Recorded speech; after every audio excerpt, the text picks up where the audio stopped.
In today's video, I'm going to teach you how to easily make illustrations in Figma. We'll walk through finding a ready-made illustration, bringing it into your workspace, and customizing it so it matches your brand or project. This approach is fast, flexible, and perfect whether you are a beginner or just short on time. First, open Figma. You can use the desktop app or your browser.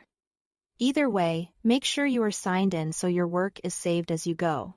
Once you are in, head to the Figma community. You'll find this from the home screen, where you can explore files shared by creators around the world.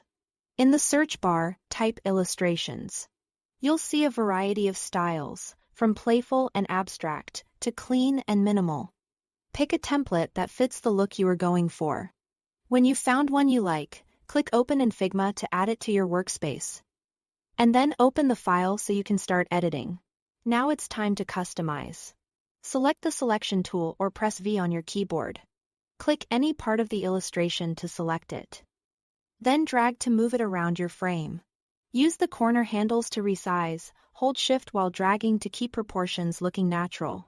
If you need finer control, use your arrow keys to nudge, and hold Shift while nudging to move in larger steps. To remove anything you don't want, select it and press Delete. If an element seems grouped with others, double-click to drill into that group until you reach the specific shape you want to adjust. Zooming in can help you grab small details more accurately. Next, let's match the colors to your brand. With any element selected, look to the right-hand panel. Under Fill, click the color swatch to open the color picker. You can choose a new color. Paste a hex code from your brand guidelines, or use the eyedropper to sample a color from elsewhere in your design.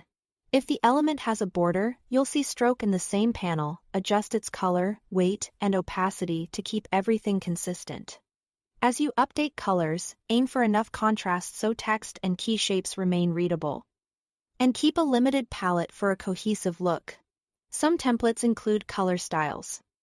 If you see them listed, updating those styles will quickly refresh multiple elements at once. That's all to it. Thanks for watching.